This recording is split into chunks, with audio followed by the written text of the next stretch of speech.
Hello class 8 lovelies, welcome back to learn easy with Anjali. और आज हम हमारा सबसे बड़ा chapter that is chapter number 4 the colonial era in India शुरू करने वाले हैं। और शुरू करके वन शॉट में खत्म करने वाले हैं, कंप्लीट चैप्टर रिवीजन करने वाले हैं। तो ध्यान से जो सामने इमेज बनी है इसको जरा निहार लो और फिर निहारते निहारते हम आगे बढ़ते हैं।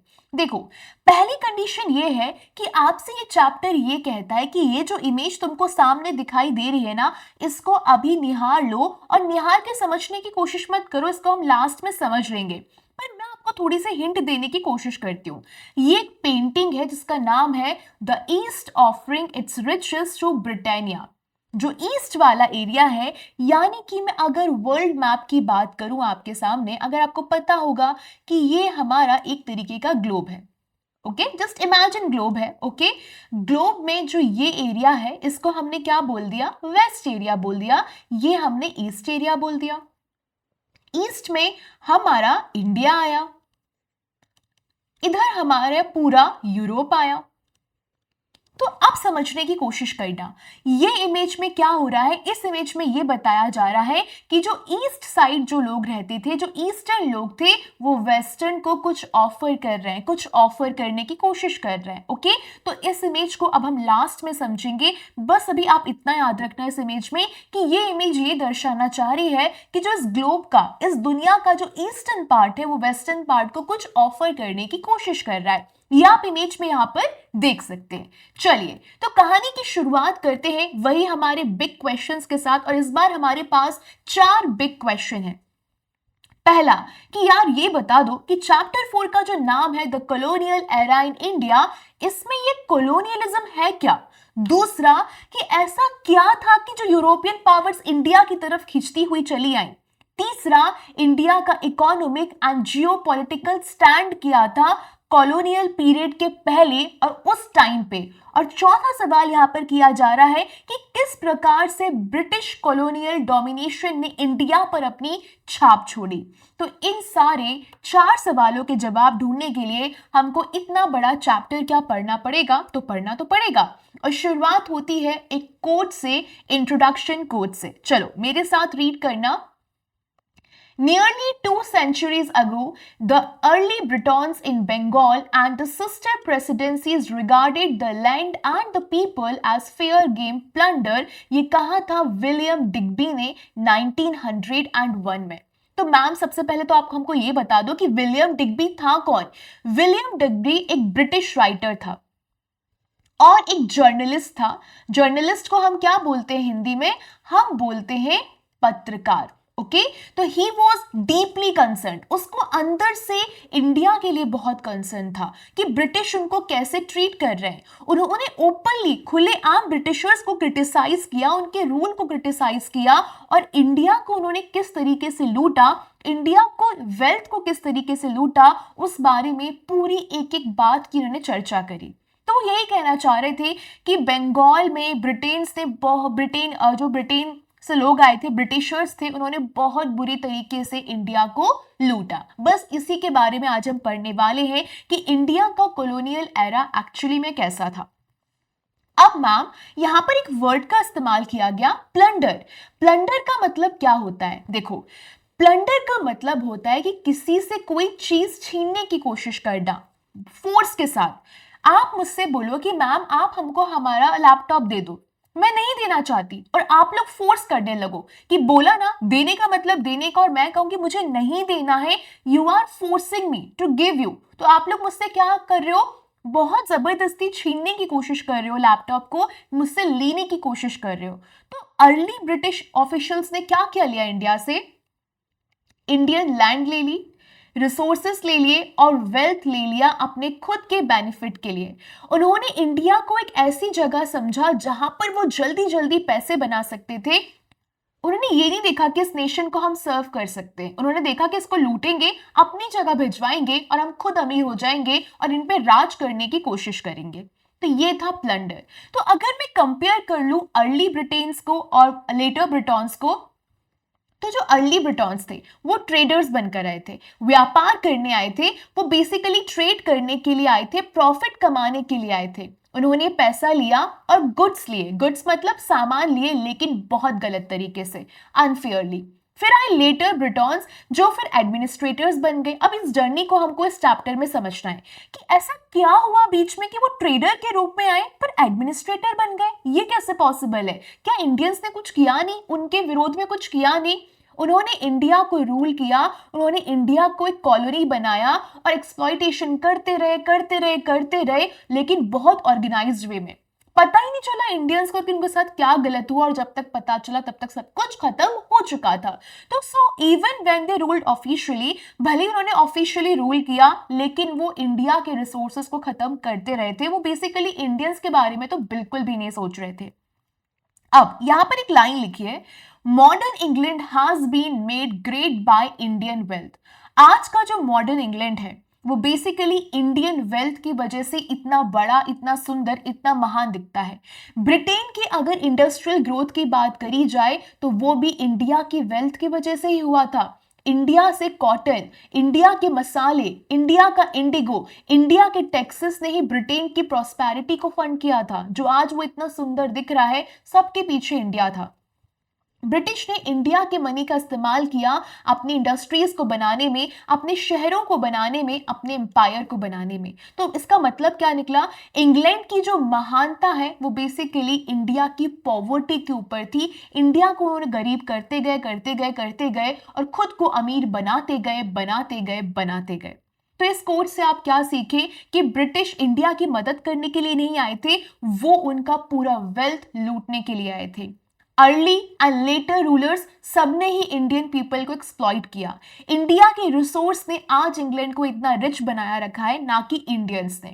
तो यहां से आपसे पहला सवाल पूछा जाएगा कि ब्रिटिश एक्सप्लॉइटेशन इन इंडिया के बारे में किसने सबसे पहले कहा? आप कहोगे विलियम डिग्बी ने। दूसरा कि प्लंडर का मतलब क्या होता है? तो आप कहोगे कि इंडिया के वेल्थ को और रिसोर्सेस को फोर्स के साथ चुराने की कोशिश करी गई।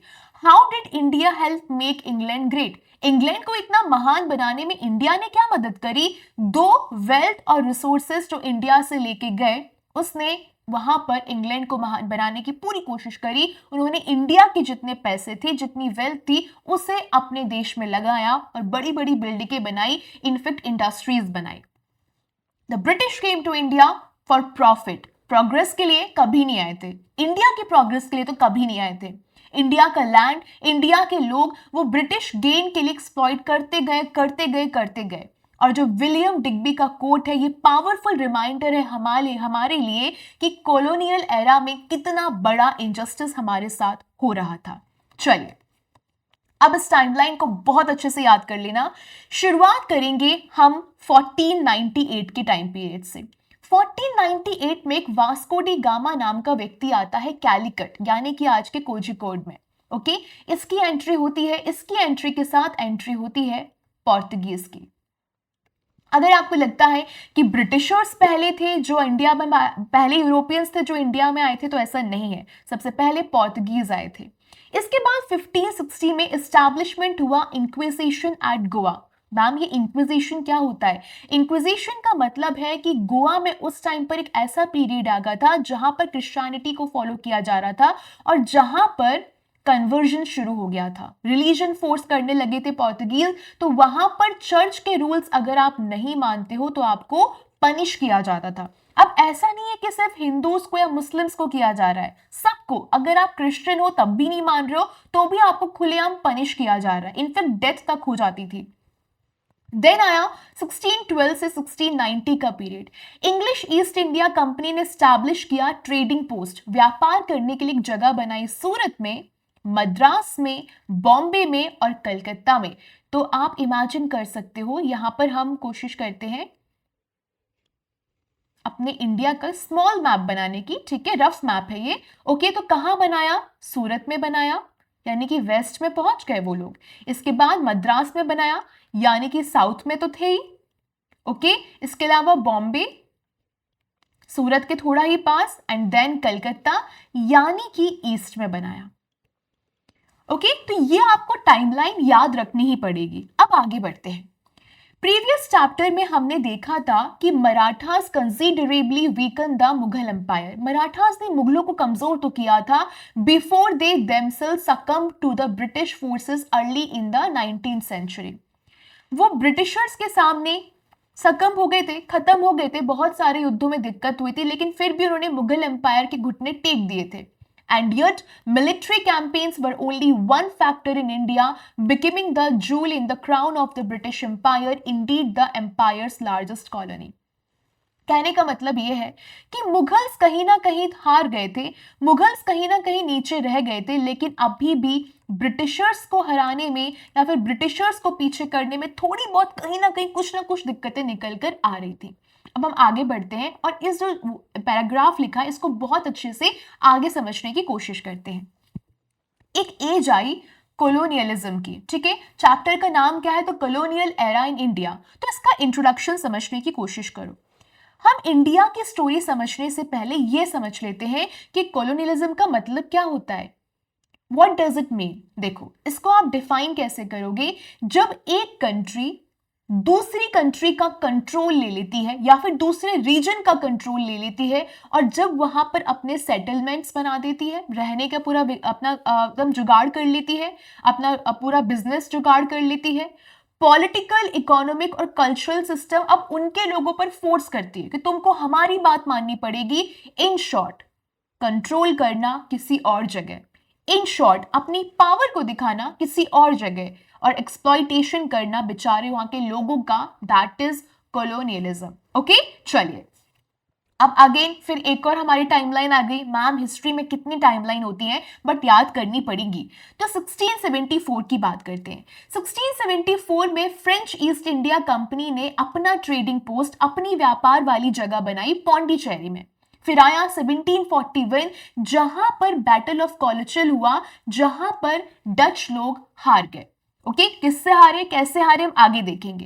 फिर आया 1746 से 1763 का पीरियड जहां पर कार्नेटिक वॉर हुआ या फिर कर्नाटिक वॉर हुआ, आपको जो प्रोनाउंस करना आप कर सकते हो, ब्रिटिश और फ्रेंच के बीच में।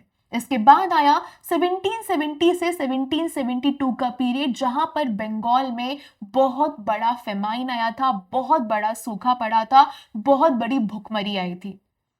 उसके बाद आया 1757 का पीरियड जहां पे ब्रिटिशर्स, एक नया युद्ध हुआ, पलासी का युद्ध, बैटल ऑफ पलासी, उसमें जीत गए। एंड फिर आया 1818 थर्ड एंग्लो मराठा वॉर, जिसने मराठा की पावर को हमेशा के लिए खत्म कर दिया। अब हम चलेंगे 1829 से 1833 वाले पीरियड में। यहां पर एक खासी नाम की ट्राइब थी, उसका उदय हुआ जो कि आज मेघालय में है। फिर आया 1835 का पीरियड जहां पर इंडिया के एजुकेशन में ऐड किया गया मैकॉले मिनट को, यानी कि इंग्लिश डालने की पूरी कोशिश करी गई। इसके बाद आया 1848 से 49 का पीरियड, यहां पर सिख एम्पायर थोड़ा गिरने लगा क्योंकि उन्होंने ब्रिटिशर्स को वहां पे भी कब्जा करना था, तो वहां पर भी युद्ध शुरू हो गए और ईस्ट इंडिया कंपनी ने पंजाब पे भी अपना कब्जा कर लिया। फिर 1857 में सबसे बड़ा विद्रोह कहा जाता है, या फिर मैं कहूं सबसे पहला विद्रोह कहा जाता है, जहां पर हमारी रानी लक्ष्मीबाई का भी जिक्र किया जाता है। और फिर आता है 1858, यहां पर ब्रिटिश क्राउन ने ईस्ट इंडिया कंपनी का रूल एंड कर दिया और कहा कि देखो अब कंपनी वहां पर नहीं रहेगी, अब सीधे ब्रिटिशर्स डायरेक्ट वहां पर राज करेंगे। यानी कि इतनी बड़ी लाइन, इतनी बड़ी टाइमलाइन, हमको वहां तक पहुंचने में पूरी कहानी पढ़नी पड़ेगी कि कैसे वास्को डी गामा आया, और वास्को डी गामा से आगे बढ़ते बढ़ते बढ़ते हमको डच देखने हैं, हमको फ्रेंच देखने हैं, और उसके बाद ब्रिटिशर्स को देखते देखते हम पहुंचेंगे 1858 में। चैप्टर थोड़ा बड़ा है, बट अपना संयम रखना, अच्छे से इंटरेस्टिंग के साथ पढ़ना, और फिर हम खूब सारे क्वेश्चन सॉल्व करेंगे इनके, ठीक है। चलिए वो हम करेंगे अगले लेक्चर में। ओके, सो कॉलोनियलिज्म, क्या ये नया आइडिया है? क्या ये इंडिया से ही आया? क्या ये ब्रिटिशर्स से आया? नहीं, ये बहुत पुराना आइडिया है। ये एक्चुअली शुरू हुआ था फर्स्ट मिलेनियम बीसीई में, जब बहुत बड़े बड़े एम्पायर्स खुद को एक्सपैंड कर रहे होते थे, खुद को बढ़ा रहे होते थे। लेटर बाद में फर्स्ट मिलेनियम सी के बाद क्रिश्चियनिटी का स्प्रेड और इस्लाम का स्प्रेड इसमें इन्वॉल्व हो गया। अब इन लोगों ने क्या किया, अपने अपने रिलीजन को बढ़ाने के लिए जो बाकी नए नए रीजन्स थे उसमें कॉलोनी बनाना शुरू कर दी, ताकि वो उनको कन्वर्ट कर सके, उनको बता सके, अपने धर्म को प्रीच कर सके। आप दोनों वे में इसको लेके जा सकते हो। एग्जाम्पल, जब लोग अपने रिलीजन को नए नए लैंड पे जाके स्प्रेड करने की कोशिश करते हैं तो वो उनको रूल करने की भी कोशिश करते हैं। रूल करते हैं वो क्या करते हैं कि सामने वाले को बताते हैं कि देखो हमारा धर्म ऐसा है, अब तुमको ये अपनाना पड़ेगा। ओके, तो द एज ऑफ कोलोनियलिज्म किसको कहा जाता है? 15th सेंचुरी ऑनवर्ड, यानी कि ये शुरू हुआ था यूरोप ने जब एक्सपेंशन शुरू किया था अपना 15th सेंचुरी में, और कुछ ही सालों में यूरोपियन कंट्रीज ने इस पूरी दुनिया का बहुत बड़ा पार्ट अपने कंट्रोल में ले लिया था। कौन कौन सी थी वो यूरोपियन कंट्रीज? स्पेन, पुर्तगाल, ब्रिटेन, फ्रांस, नीदरलैंड्स। स्पेन का हमारे इंडिया से फिलहाल कोई जिक्र नहीं है, बट हाँ, क्या हमको फ्रांस के बारे में पढ़ना है? पढ़ना है। क्या हमको नीदरलैंड्स के बारे में पढ़ना है? पढ़ना है। क्या हमको ब्रिटेन के बारे में पढ़ना है? पढ़ना है। क्या हमको पुर्तगाल के बारे में पढ़ना है? बिल्कुल पढ़ना है। अब उन्होंने कहां कहां पर अपनी कॉलोनीज बनाई? Africa, Asia, America, Australia, Pacific islands. चलिए अब आगे बढ़ते हैं। बट मैम, हमारा सवाल ये कि उन्होंने इतना सारा कॉन्कर किया कैसे? उन्होंने अपनी मिलिट्री फोर्स का इस्तेमाल किया, पावरफुल आर्मीज थी उनके पास, बड़े बड़े जहाज थे उनके पास, उनके लोगों को मारना शुरू कर दिया, मैसेकर हुए, स्लेवरी करी, उनको पकड़ के अपना गुलाम बना लिया। वहां के जो लोग थे जहां पर वो आके कब्जा करे उनको मार दिया, बेरहमी से मार दिया, उनको अपना गुलाम बना लिया। पॉलिटिकल कंपटीशन, अब ये जो यूरोपियन पावर्स थी एक दूसरे से कंपटीशन कर रही है। ब्रिटिशर्स बोल रहे हैं कि हम फ्रेंच से ज्यादा अच्छा करेंगे, तो सब लोग एक दूसरे से ज्यादा जमीन चाहते थे। तो बेसिकली ये बिगेस्ट एम्पायर बनाने की वहां पर यूरोपियन पावर्स के बीच में एक रेस लग गई थी। अब ये उन्होंने किया क्यों? तो इनके मोटिव हम पहले भी डिस्कस कर चुके हैं, एक बार और कर लेते हैं। पॉलिटिकल पावर, इनको अपनी पॉलिटिकल पावर बनानी थी, पूरे अर्थ पे सबसे पावरफुल नेशन बनना था। इकोनॉमिक गेन, खूब सारा पैसा चाहिए था, नए रिसोर्सेज चाहिए थे, नए मार्केट्स चाहिए थे, नए ट्रेड रूट्स चाहिए थे। रिलीजियस मोटिव, ये लोग लोकल पीपल को क्रिश्चियनिटी में बदलना चाहते थे, और क्यूरियोसिटी, ये नए लैंड को एक्सप्लोर करना चाहते थे, पढ़ना चाहते थे कि यार इस लैंड में ऐसा क्या है जो यहाँ पर इतने सारे रिसोर्सेस हमको मिल रहे हैं। तो ये सारी चीजें वो चेक कर रहे थे। अब यहाँ पर आपको लेफ्ट में एक इमेज दिखाई दे रही है, ये कार्टून आपको क्या डिपिक्ट करके बता रहा है कि यहाँ पर एक ब्रिटिश बिजनेस है जो कि साउथ अफ्रीका के मैप पर खड़ा हुआ है, विथ अ टेलीग्राफ फायर है उसके हाथ में, आपको दिख रहा होगा टेलीग्राफ फायर। ये बताने की कोशिश कर रहा है कि देखो हम ब्रिटिशर्स एक पूरे कॉन्टिनेंट पर रूल कर रहे हैं, या फिर यस, ये एक्चुअली साउथ अफ्रीकन, यहां पर आप देख सकते हैं, ठीक है। तो यहां पर ये क्या कर रहा है? अफ्रीका पे खड़ा हुआ है, अफ्रीकन कॉन्टिनेंट पे खड़ा हुआ है, साउथ अफ्रीका नहीं, अफ्रीकन कॉन्टिनेंट पे खड़ा हुआ है, और ये यहाँ पर पूरे तरीके से ये बताना चाह रहे हैं कि ब्रिटिशर्स ने किस तरीके से अफ्रीका को अपने कब्जे में लेकर रखा है, जो वहां का पूरा कंट्रोल है, जो वहां का पूरा कम्युनिकेशन है, वो सिर्फ ये लोग चला रहे थे। अब एक वर्ड आता है सिविलाइजिंग मिशन। जब इनसे पूछा गया कि why did you come to India, तुम इंडिया क्यों आए, तुम भारत क्यों आए, तो एक झूठा बहाना दे दिया कि देखो भैया हम इनको सिविलाइज करने आए थे, इन लोगों को तरीका नहीं है रहने का, हम सिविलाइज करने आए थे। उन्होंने यहाँ के लोगों को सेवेज बोला, प्रिमिटिव बोला, बार्बरिक बोला, बट रियलिटी क्या थी? रियलिटी ये थी कि वो फ्रीडम छीनने आए थे हमारा, वो हमारे नेचुरल रिसोर्सेज को एक्सप्लॉइट करने आए थे, हमारे लोकल कल्चर को, ट्रेडिशन को उन्होंने पूरी तरीके से बर्बाद कर दिया, और हम पर फॉरेन कस्टम्स को थोपा, हम पे उनकी वैल्यूज को थोपा। तो बेसिकली उन्होंने क्लेम तो किया कि हम प्रोग्रेस तो लाने आए हैं, बट हमको उन्होंने जितनी ज्यादा हो सके उतनी सफरिंग दी थी। अब यहां पर एक वर्ड आपको ध्यान रखना है, डीमोनाइज। इसका मतलब होता है to show someone as evil और bad even when they are not. कोई बुरा एक्चुअली में है नहीं, बट उसको दिखाना कि भाई ये तो बहुत बुरा है, तुमको पता नहीं है ये तो बहुत बुरा है, बट एक्चुअली में वो बुरा नहीं है। इसे हम क्या कहते हैं? डीमोनाइज कहते हैं। तो कॉलोनाइजर्स ने क्या किया? डीमोनाइज किया लोकल पीपल को, ताकि वो अपने कंट्रोल को जस्टिफाई कर सके, भैया हम तो कुछ गलत नहीं कर रहे, ये लोग हैं ऐसे, इसलिए हम इनको क्या कर रहे हैं? सिविलाइज करने की कोशिश कर रहे हैं। अब ये कार्टून अभी मैंने आपको समझाया था, ये कार्टून है पंच मैगजीन 1892 से। ये क्या बता रहा है कि एक ब्रिटिश बिजनेसमैन अफ्रीका पर खड़ा है एक टेलीग्राफ वायर को लेके, जो कि मॉडर्न कम्युनिकेशन का सिंबल है। इसका मतलब क्या हुआ कि ब्रिटेन पूरी दुनिया को कंट्रोल करना चाहता था, सारी लैंड्स को कनेक्ट करके, कम्युनिकेशन के माध्यम से, ट्रेड के माध्यम से, लेकिन खुद के बेनिफिट के लिए। अब इसके विरोध की बात करी जाए, रेजिस्टेंस चाहिए था, ये एंड कैसे हुआ, इसको खत्म कैसे करना था। तो जब समय बढ़ता गया, आगे चीजें चलती गई, तो जो लोग वहां पे रह रहे थे उन्होंने फाइट बैक करना शुरू किया कि अब हम इनको नहीं झेलेंगे, और रेजिस्टेंस धीरे धीरे बढ़ता गया एशिया में, अफ्रीका में, अमेरिका में, और वर्ल्ड वॉर सेकेंड के बाद, यानी कि बात करी जाए मिड 20th सेंचुरी की, तो ये धीरे धीरे इनका कॉलोनियल एरा धीरे धीरे कम होने लगा। बहुत सारी कंट्रीज लड़ी इंडिपेंडेंस पाने के लिए, और इसका सबसे बड़ा जीता जाता एग्जाम्पल हमारे सामने है India. Most important example of this struggle. Okay, तो क्विक रिकैप करते हैं, फिर हम आगे बढ़ेंगे। जल्दी से रिवाइज करते हैं क्या पढ़ा हमने। कोलोनियलिज्म क्या होता है? कंट्रोल बाय वन कंट्री किसी दूसरी कंट्री पे। दूसरा, ये बहुत सेंचुरीज पहले शुरू हुआ था, यूरोपियन एक्सपेंशन के टाइम पे ये पीक पर गया। इसका मेन मोटिव क्या था? Power, money, religion, curiosity.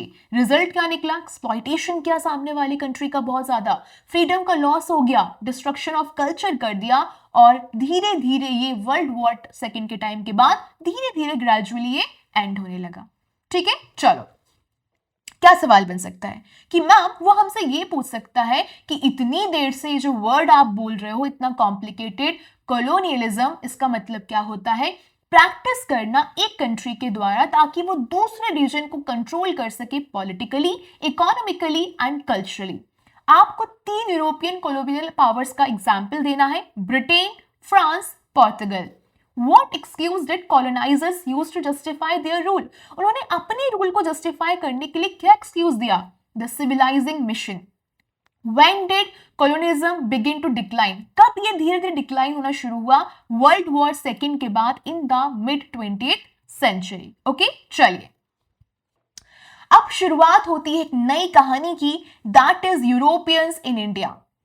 India में यूरोपियंस की कहानी। ब्रिटिश के पहले बहुत सारे यूरोपियन पावर्स इंडिया में आए थे ट्रेड करने के लिए। इंडिया ने ट्रेड किया ग्रीक्स के साथ, इंडिया ने ट्रेड किया रोमन्स के साथ 2000 साल तकरीबन पहले। इंडिया ने क्या क्या एक्सपोर्ट किया, क्या क्या देश के बाहर भेजा? स्पाइसेस, मसाले बहुत फेमस थे, cotton, ivory, gems, sandalwood, teak wood और वुड स्टील, ये सारी चीजें इंडिया के टाइम पे एक्सपोर्ट कर रहा था। इंडिया एक इकोनॉमिक पावर हाउस था, बहुत बहुत बहुत पैसे वाला देश था।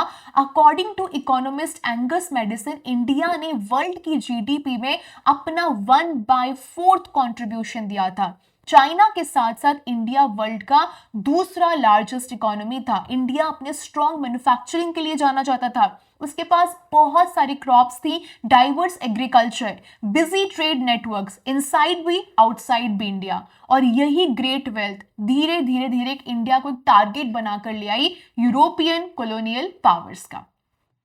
चलिए, तो अब एंट्री होती है पहली यूरोपियन पावर की, जिसे हम कहते हैं पोर्चुगीज। Commerce and atrocities. सबसे पहले हैं वास्को डी गामा, एक पोर्तुगीज एक्सप्लोरर जो कि कप्पड़ के पास पहुंचे नियर कैलिकट केरला इन 1498। इनका ही अराइवल था, इनका ही आगमन था जिससे यूरोपियन कोलोनाइजेशन ऑफ इंडिया शुरू हुआ। वास्को डी गामा के एक्शंस के बारे में बात करें, सबसे पहले तो रूलर्स ने इनका वेलकम किया कि भाई साहब आइए आइए, आपका स्वागत है, बिल्कुल आइए, आप हमारे मेहमान हैं। पर वो मेहमान कब्जे करने वाले होंगे वो नहीं सोचा था इन लोगों ने। But he soon became aggressive, धीरे धीरे वो बहुत एग्रेसिव हो गया, इंडियन मर्चेंट्स को मार डाला, bombarded Calicut from the sea, capture कर लिए कुछ की पोर्ट्स, जैसे कि गोवा का 1510 में वो पोर्ट था, वो कैप्चर किया गया पोर्तुगीज के द्वारा और उसको कैपिटल ऑफ पोर्तुगीज इंडिया बना दिया। पर ये क्या सब वास्को डी गामा ने किया था? नहीं, ये सब कुछ अकेले वास्को डी गामा ने नहीं किया था। वो तो अपना आया, उसको समझ में आ गया भाई काली मिर्च यहाँ पे बड़ी धांसू मिलती है, चलो उसको लेके चलते हैं। फिर इसने वहां जाके बाकी लोगों को बताया और फिर धीरे धीरे सारे पोर्तुगीज आने लगे और उन्होंने ये सब मिलके कांड किए थे। ठीक है, चलो अब बात करते हैं पोर्तुगीज ने अपना व्यापार पे कंट्रोल कैसे किया, ट्रेड पे कंट्रोल कैसे किया। तो इसको कहते हैं द कार्टाज सिस्टम। ओके, उन्होंने कार्ताज यानी कि पास सिस्टम को निकाला, जो अरेबियन सी में हर जो शिप हुआ करती थी उसको एक पोर्तुगीज पास फाइंड करना पड़ता था सेल करने के लिए। जैसे मान लो तुम्हारा कोई समंदर है, ठीक है, और मैं बोलूंगी यार सुनो ना प्लीज मुझे जाने दो, तुम बोलोगे नहीं, तुमको पहले पास देना पड़ेगा, तभी तुम इस सी में जाके अपना ट्रेड कर सकती हो। तो यही चीज सेम उन्होंने हमारे साथ करी। तो अगर शिप ने पास नहीं ली, और वो पास बहुत महंगे हुआ करते थे, तो अगर तुमने वो पास नहीं लिए तुम्हारी शिप को जब्त कर लिया जाएगा। एक तरीके से जबरदस्ती का हमला कर लिया, जबरदस्ती का कब्जा कर लिया। और इससे क्या हुआ, पुर्तगालियों ने जो स्पाइस ट्रेड था, हम क्यों कर रहे थे, हमको स्पाइस ट्रेड कर मसाला बेचना था, ठीक है। अब वो जब ट्रेड कर ही नहीं पा रहे तो क्या होगा, आप पूरा पैसा तो उनको दे रहे हो, तो जो पूरी मोनोपोली थी, पूरा एकाधिकार था, वो उन्होंने स्पाइस ट्रेड पे पाड़ लिया फॉर ऑलमोस्ट 100 ईयर्स, 100 साल के लिए। अब एक डार्क साइड, एक बहुत बुरा साइड निकल कर आता है। वो ट्रेड पे कब्जा तो कर रहे थे, उन्होंने कार्टा सिस्टम निकाल दिया, बहुत दिक्कत करी। फिर पोर्तुगीज ने क्या किया, फोर्स के साथ क्रिश्चियनिटी को स्प्रेड करना शुरू किया, जबरन। अब एकदम क्या, आपको क्रिश्चियन धर्म अपनाना ही पड़ेगा। गोवा में उन्होंने 1560 में इंक्विजिशन भी शुरू कर दिया, यानी कि अगर तुमने चर्च के रूल्स नहीं माने तो तुमको मारा भी जा सकता है। A church court to punish heretics, people not following church rules. Hindus हो, मुस्लिम्स हो, ज्यूज हो, इवन क्रिश्चियंस हो, सबको टॉर्चर किया गया, सबको एग्जीक्यूट किया गया, बहुत सारे टेम्पल्स को तोड़ दिया गया। तो गोवा इंक्विजिशन कब खत्म हुआ था, 1812 में। सोचो 1560 से शुरू होके 1812, इतने साल बहुत सारे कन्वर्जन हुए, बहुत सारे लोगों को क्रिश्चियनिटी के लिए अपनाया गया, कि बोला कि चलो तुमको ये रिलीजन को अपनाना है। पर यहां पर एक दो महान रानियां निकल कर आती हैं, Rani Abbakka first and second. Port of Ullal जो कि कर्नाटका में है, इसको रानी अबक्का फर्स्ट रूल करती थी। वो पोर्तुगीज इन्वेजन के खिलाफ बहुत एकदम महानता के साथ लड़ी, बहुत बड़ी योद्धा थी वो, और उनकी एक सक्सेसर थी रानी अबक्का सेकेंड। उन्होंने फायर बॉल का इस्तेमाल किया जो कि कोकोनट शेल्स के बने थे, ताकि वो जो उनकी शिप्स थी उनको जला सके। और उनकी जो ब्रेवरी है वो आज भी याद करी जाती है यक्षगण के द्वारा, एक ट्रेडिशनल डांस ड्रामा है जो उनके ऊपर ही बनाया गया है। तो आपको ये इनका नाम जरूर याद रखना है, ओके। चलिए, अब पुर्तगालियों ने तो कर लिया जो उनको करना था, पोर्तुगीज ने तो कर लिया जो उनको करना था। अब इसके बाद एक आती है दूसरी यूरोपियन पावर जो है डच। ये कॉमर्स और कंपटीशन के लिए आए, यानी कि ये आ तो 17th सेंचुरी के अर्ली में गए थे, लेकिन इनका फोकस ट्रेड था, इनको रिलीजन से कोई लेना देना नहीं था। इनका मेन गोल था कि भैया हमको स्पाइस ट्रेड पे अपना डोमिनेंस दिखाना है, अब ये पुर्तगालियों का कुछ नहीं होना चाहिए। तो उन्होंने यहाँ के वापस से एक काम किया, डच ईस्ट इंडिया कंपनी बना दी और अपने अपने ट्रेडिंग पोस्ट खोल दिए सूरत में, भरूच में, कोचिन में, नागपट्टिनम में और मसूलीपट्टिनम में। अब ये जो आपको इमेज दिखाई दे रही है, यहां पर क्या दिखाया जा रहा है कि किंग मार्तंड वर्मा जी थे, एक जो त्रावणकोर के राजा थे, उनके सामने बैटल ऑफ कोलेचल के टाइम पे ये जो आपको दिखाई दे रहे हैं डच फोर्सेस हैं जो अपने आप को सरेंडर कर रहे हैं, उनसे माफी मांग रहे हैं कि हमें माफ कर दो। अब ये कहानी भी हम पढ़ते हैं, देखो एक बैटल हुआ, एक युद्ध हुआ 1741 में। त्रावणकोर की आर्मी जो कि किंग मार्तंड वर्मा के अंदर थी, उन्होंने डचेस को हरा दिया। ये सबसे महान विक्ट्री कह सकते हैं, या फिर जिसके बारे में लोग ज्यादा डिस्कस नहीं करते, पर ये सबसे बड़ी विक्ट्रीज में से एक थी एशियन किंगडम की किसी यूरोपियन पावर के ऊपर। और इस डिफीट के बाद डच पावर ने धीरे धीरे इंडिया में अपना शार्पली डिक्लाइन होने लगा। तो ये बैटल बहुत बहुत इंपॉर्टेंट है, आपको याद होना चाहिए। फिर आया the French colonial ambitions. French east India company Pondicherry में खोजी गई थी 1674 में। इनका फर्स्ट ट्रेडिंग पोस्ट सूरत में था 1668 में। French governor Joseph François duplex 1742 से 1754, इन्होंने फ्रेंच के एक्सपेंशन में बहुत बड़ा रोल प्ले किया था।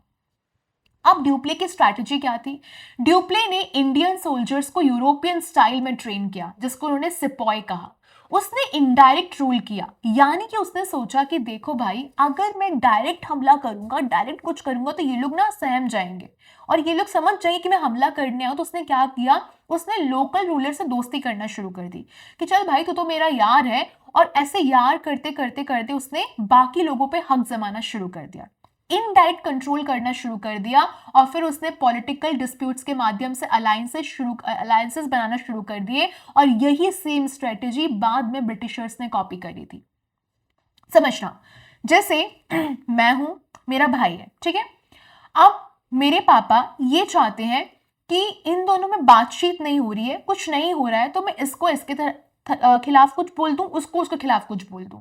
यानी कि दोस्ती उनकी दोनों से है। मैं समझ रही हूँ कि पापा मेरे साइड है, मेरा भाई समझ रहा है कि पापा उनके साइड है, पर पापा किसी के साइड नहीं। पापा तो मजे ले रहे हैं, भाई बढ़िया है, लड़ो लड़ो, लेकिन मुझे क्या है, मैं अपना काम निकलवाऊंगा। कभी मुझे भेज दिया सब्जी लाने, बेटा तो मेरी बेटी नहीं है, सब्जी लेकर नहीं आएगी। मैं बोली हाँ भैया बिल्कुल पापा, मैं लेकर आती हूँ। मेरे भाई को बोल रहे हैं कि देख तू कुछ अच्छा कर, तू मेरा राजा बेटा है, मैं तेरे साथ हूँ, तू खाना बना दे आज। तो मेरा भाई खाना बना रहा है। तो ये क्या हुआ, एक तरीके से तोड़ के और अपना राज करना शुरू कर देता। और धीरे धीरे यही नीति आगे किसने अपनाई थी, ब्रिटिशर्स ने अपनाई थी। द कार्नेटिक वॉर 1746 से 1763, ये सीरीज ऑफ वॉर थी फ्रांस और ब्रिटेन के बीच में सदर्न इंडिया। ड्यूप्ले पहले जीता, मद्रास को जीत के इन 1746, लेकिन बाद में ब्रिटिश ने फ्रेंच को हरा दिया। The French were left with only Pondicherry, French के बाद सिर्फ बाद में पौंडीचेरी बचा और कुछ छोटी छोटी कॉलोनीज बची हुई थी। अब फ्रेंच की रिलीजियस पॉलिसी के बारे में बात करें, पोर्तुगीज की तरह उन्होंने एक्चुअली ज़्यादा दिक्कत क्रिएट नहीं करी इंडियंस के लिए, उन्होंने रेयरली ही इंटरफेयर किया था। बस एक एक्सेप्शन था जो उनका आज भी नोटिस किया जाता है। वेदपुरीश्वरम टेम्पल है जो कि पौंडीचेरी में है, उसको 1748 में डिस्ट्रॉय कर दिया गया था ड्यूप्ले के ऑर्डर की वजह से, क्योंकि ड्यूप्ले को भी एक प्रेशर में डाल दिया था चर्च लीडर्स ने कि देखो भैया हम क्रिश्चियन है, तुमको ये मंदिर हटवाना पड़ेगा। तो उस वजह से उसको पौंडीचेरी में इस मंदिर को तुड़वाना पड़ा था। बट मोस्टली फ्रेंच का मेन फोकस ट्रेड पे था, रिलीजन पे इतना था नहीं। ओके चलिए, तो क्विक रिकैप हमारा क्या निकला यूरोपियंस इन इंडिया के बारे में। India traded with Europe colonisation के पहले से ही। India one of the richest economies थी इस दुनिया में। पोर्तुगीज की बात करी जाए, पहले यूरोपियंस थे जिन्होंने कॉलोनाइज किया था, जो ट्रेड के लिए और क्रुएल्टी के लिए जाने गए थे। फिर आए डच, डच ने कॉमर्स पे फोकस किया, वो त्रावणकोर के द्वारा हरा दिए गए थे। और फिर आए फ्रेंच, जिनका मेन था एम्पायर बनाना, लेकिन उनको भी हरा दिया था ब्रिटिशर्स ने। अब क्या सवाल बनेंगे, who was the first European to reach India by sea? Vasco da Gama 1498, कहां पर, केरल पे। What was the Cartez system? A pass system by the Portuguese for ship movement in the Arabian Sea. Who defeated the Dutch at the Battle of Colachal? King Marthand Varma of Travancore. Who was the French governor who trained Indian sepoys? Joseph Francois Dupleix. Which European country ruled Goa? तो वो थे पुर्तगाल। चलिए अब entry करवाते हैं हम Britishers की, और ये बहुत बहुत इंपॉर्टेंट, अब सारे फैक्ट्स यहां से शुरू होने वाले हैं। चलिए, ब्रिटिश ने एक्चुअली सबसे ज्यादा रूल किया था इंडियन सबकॉन्टिनेंट पे फॉर नियरली 200 ईयर्स। बट किस प्रकार से ये जो ट्रेडर्स थे, जो छोटे आइलैंड नेशन से आए थे, ये इतने बड़े देश के रूलर बन गए? अब हम इसको खोजने की कोशिश करते हैं, इसका सवाल का जवाब जानने की कोशिश करते हैं। कैसे कोई एक जगह से लोग ट्रेडर बनकर आए और कैसे वो रूलर बन गए, क्या थी पूरी कहानी? The British conquest of India बहुत सडन नहीं था। ऐसा नहीं था कि एक रात बैठे और इंडिया पे कब्जा कर लिया। बहुत स्लोली स्लोली काम किया, चतुराई के साथ काम किया, पूरा प्लान के साथ काम किया। पहला स्टेप उनका था कि देखो व्यापार करने जाते हैं। दूसरा स्टेप उनका था कि अब आ गए हैं तो सेट हो जाते हैं, और जिनका ये लोकल पॉलिटिक्स चल रहा है ना, इस पे इंटरफेयर करने की कोशिश करते हैं। और तीसरा स्टेप था इनका रूलर बनना। यानी कि पहले लोग क्या कर रहे थे, मार धाड़ कर रहे थे, युद्ध करके कब्जा कर रहे थे। बट इन्होंने क्या किया, इसको बिजनेस जैसा दिखाया। वॉर नहीं था, बिजनेस जैसा दिखाया, और लोगों के दिमाग के साथ खेलना शुरू कर दिया। रूलर्स को टारगेट किया, रूलर्स का दिमाग चला नहीं, वो मानते गए, और क्या हो गया, फूट डाली और कब्जा कर लिया। तो पहले आप ये समझो कि इंग्लिश ईस्ट इंडिया कंपनी क्या है। इसको 1600 सी में खोजा गया था एज अ ट्रेडिंग कंपनी। इसको रॉयल चार्टर मिला क्वीन एलिजाबेथ फर्स्ट से, जिससे उनको स्पेशल पावर्स मिली। सबसे पहले अपनी खुद की प्राइवेट आर्मी को रेज किया, पॉलिटिकल डील्स बनाए। सबसे पहले उन्होंने ऐसे प्रिटेंड किया कि वो तो बहुत पीसफुल लीडर्स हैं। फिर बाद में क्या किया, उन्होंने भी बाकी कंपनीज की तरह अपने पोस्ट बना लिए। कहाँ कहाँ पर, सूरत, मद्रास, बॉम्बे, कलकत्ता। और लोकल रूलर्स ने उनको बड़े अच्छे से ट्रेड के लिए वेलकम किया। बट उनको ये नहीं पता था कि अब अगला क्या सबसे बड़ा धमाका होने वाला है। उनकी मेन स्ट्रैटेजी क्या थी?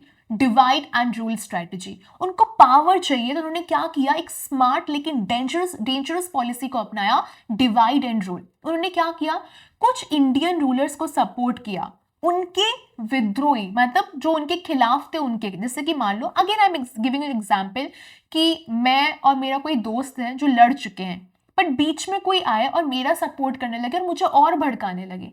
हम चाहे तो दोस्ती कर सकते थे, बट नहीं, उसने मुझे और भड़काया। तेको पता है वो ऐसा करती है, तेको पता है, और झूठ पे झूठ बोलना, तो मैं तो और एकदम आग बबूला हो जाऊंगी, मैं और लड़ूंगी, बिल्कुल मार डालने के कगार पे आ जाऊंगी। तो यही चीज वो अपना रहे थे कि दोस्ती हो ना जाए इनकी, इतनी फूट डालो कि भड़क जाए, और भड़काने वालों पे राज करना ज्यादा आसान होता है।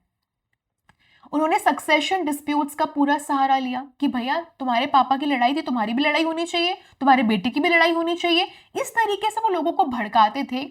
उन्होंने डिविजन्स को एनकरेज किया रिलीजियस और रीजनल ग्रुप्स के बीच में। रिजल्ट क्या निकला? इंडियंस एक दूसरे से लड़ने लगे और धीरे धीरे ब्रिटिशर्स ने पूरा क्वाइटली कंट्रोल कर लिया। इसका सबसे बड़ा एग्जाम्पल है बैटल ऑफ प्लासी, जो कि 1757 में था। ये भारत के इतिहास का सबसे बड़ा टर्निंग पॉइंट था। यहां पर आपको 3 फिगर्स याद रखने हैं। पहला फिगर है सिराजुद्दौला, जो कि बंगाल का नवाब था। दूसरा फिगर है रॉबर्ट क्लाइव, जो कि ब्रिटिश ईस्ट इंडिया कंपनी के ऑफिसर थे। और तीसरा है मीर जाफर, जो कि सिराजुद्दौला का कमांडर था, जिसने सिराजुद्दौला को बाद में धोखा दे दिया था।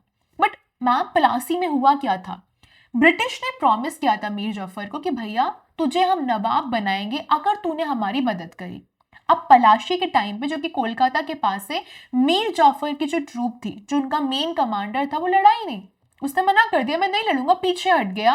इस वजह से सिराजुद्दौला हार गए। तो ब्रिटिश ने क्या किया? छोटे मोटे नंबर्स में थे, पर जब वो लड़े ही नहीं तो वो क्या किया? जीत गए, और सिराजुद्दौला वहां पर वीर गति को प्राप्त हुए। इससे रिजल्ट क्या निकला? सिराजुद्दौला हार गए। British gained control of Bengal's wealth. British को क्या मिला? बंगाल की पूरी जायदाद मिल गई, पूरी जमीन मिल गई, सब कुछ मिल गया, पूरा पैसा मिल गया। मीर जफर नवाब बन गया। लेकिन क्या वो एक्चुअल में नवाब बना? नहीं, वो एक कठपुतली बन के रह गया था ब्रिटिश कंट्रोल के अंदर। आज भी मीर जफर को ट्रेटर यानी कि गद्दार कहा जाता है भारत में। तो king makers to rulers, Plassey के बाद ब्रिटिशर्स को रियलाइज हो गया कि देखो, रूलर्स को कंट्रोल करना ज्यादा आसान है, पूरे राज्य को कंट्रोल करने से हमको ही बहुत आलस आएगा, हम ही थक जाएंगे। तो एक काम करते हैं, रूलर्स को ऐसी पट्टी पढ़ाते हैं कि ये हमारे तरीके से रूल करेंगे। तो उन्होंने क्या करना शुरू कर दिया? उन्होंने कठपुतली किंग्स बनाना शुरू कर दिए, पपेट किंग बनाना शुरू कर दिए, और पीछे पीछे उनसे पूरा रेवेन्यू भी लेते जाते थे। और किंग्स को पता ही नहीं चल रहा, उनको लग रहा है ये तो हमारे साथ है, ये तो हमारे प्रोटेक्शन के लिए, हमें कोई कुछ करेगा नहीं। बट एक्चुअली में ऐसा हो नहीं रहा था। इससे वो और स्ट्रांग होते गए जो ब्रिटिशर्स थे, और अपना गुस्सा भी नहीं दिखाते थे। राजाओं पे पूरा सब कुछ थोप दिया, राजाओं ने दिमाग नहीं लगाया, वो उनके गुलाम बनते चले गए, पर उनको पता नहीं चला। अब यहाँ पर एक नई पॉलिसी आती है, doctrine of lapse, 19th century में निकल कर आई, जिसको इंट्रोड्यूस किया था लॉर्ड डलहौजी ने। इसका रूल ये था कि अगर रूलर मर जाता है, अगर रूलर का देहांत हो जाता है किसी नेचुरल मेल हेयर, अगर उनका पुत्र के रूप में संतान नहीं होता है, तो उनका जो स्टेट था वो ब्रिटिशर्स ले लेंगे। अब क्या हुआ कि इंडिया में एक ट्रेडिशन था कि अगर मान लो कोई राजा या बादशाह मर जाता है या देहांत हो जाता है, तो वो क्या कर सकते हैं? अडॉप्ट कर सकते हैं। बट ब्रिटिशर्स ने बोला क्यों अडॉप्ट करोगे, खुद का नहीं है तो अब ये हमारे अंडर आएगा, जिससे बहुत सारे किंगडम्स उनके कब्जे में आ गए, और इंडियंस बहुत गुस्सा होने लगे, भाई ये क्या है, अब ज्यादा हो रहा है तुम्हारा। और इस पॉलिसी ने क्या किया? बहुत ज्यादा विद्रोह क्रिएट किया, और ये भी एक रीजन था 1857 में होने वाले रिवॉल्ट का। अब प्रिंसली स्टेट्स क्या होते हैं, पहले आप ये समझ लो। प्रिंसली स्टेट्स वो इंडियन रीजन्स होते हैं जो कोई लोकल किंग रूल कर रहा होता था, जैसे कि प्रिंस रूल कर रहा है, महाराज रूल कर रहे हैं, नवाब रूल कर रहे हैं, और ये रूलर क्या करते थे? ब्रिटिशर्स की प्रोटेक्शन को एक्सेप्ट कर लेते थे in exchange for partial autonomy, self rule. Okay, तो 1947 इंडिपेंडेंस तक इंडिया के पास ओवर 500 प्रिंसली स्टेट्स थे, जो कि सब कॉन्टिनेंट का 40% कवर करते हुए जा रहे थे। अब नया टर्म निकल के आता है the subsidiary alliance. The subsidiary alliance ये भी एक नई पॉलिसी थी, चतुर पॉलिसी थी ब्रिटिशर्स के द्वारा। यहाँ पर एग्रीमेंट होता था ब्रिटिश ऑफिशियल के बीच में और इंडियन रूलर के बीच में। कैसा एग्रीमेंट होता था कि जो ब्रिटिश ऑफिशियल है, जो ब्रिटिश ऑफिसर है, रेसिडेंट है, वो रूलर के कोर्ट में रहेगा, पहली चीज, ओके। और रूलर को उसको प्रोटेक्शन के लिए पे करना पड़ेगा। वो बोलेगा देखो तुम्हारे आसपास के कोई कुछ नहीं बिगाड़ पाएगा, हम बैठे ना तुम्हारे यहाँ, कोई कुछ नहीं बिगाड़ पाएगा, बस हमको पैसा दे दो। और ruler could not have independent foreign relations। अब रूलर किसी के साथ भी इंडिपेंडेंट फॉरेन रिलेशन नहीं रख सकता क्योंकि अब वो उसके अंडर आ चुका है। अब उनको तो लग रहा है प्रोटेक्शन दिया है, भले मानुस लोग क्या ही बिगाड़ लेंगे, बट एक्चुअली में ब्रिटिशर ने कहीं ना कहीं उनको कंट्रोल कर लिया था। Example of the alliance, Nizam of Hyderabad पहला था जिसने इस पॉलिसी को एक्सेप्ट किया था 1798 में। फिर धीरे धीरे बहुत सारे रूलर्स ने इसको फॉलो करना शुरू कर दिया, और अगर कोई रूलर इसको नहीं मानता था तो उसको क्या करना पड़ता था, ब्रिटिश मिलिट्री अटैक को फेस करना पड़ता था। रिजल्ट क्या निकला, ब्रिटिश ने कंट्रोल किया large parts of India without fighting Wars directly, और इसको कहा गया एम्पायर ऑन द चीप। अब जल्दी से एंटर द ब्रिटिश को रिवाइज करते हैं। ब्रिटिश आई ट्रेडर्स की तरह पर बन चुके थे rulers. Divide and rule method का इस्तेमाल किया ताकि वो इंटरनल कॉन्फ्लिक्ट क्रिएट कर सके।